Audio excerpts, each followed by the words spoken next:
Welcome back, everyone. Before jumping in to learn React, let's first understand what is React.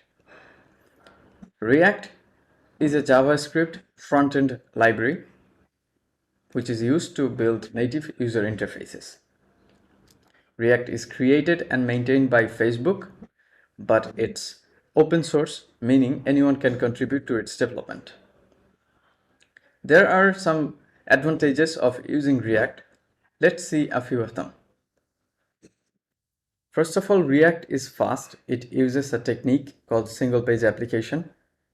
With this technique, we can change the data on the screen without needing to refresh or reload the whole page. Then we can write modular and flexible code using React. Also, if the elements are almost same, then we can write reusable code, meaning that we don't have to write the same code again for similar elements. React is SEO friendly because React is so fast.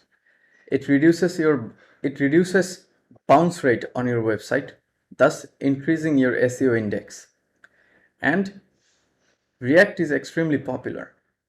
Most of the big companies are using React in their projects. So chances are that if you learn React, then you will be able to land a job with a high paying salary. Also, because React is so popular, chances of it dying soon is pretty low. So you will have good job security as well. That's it for this video. I'm hoping to see you in the next one.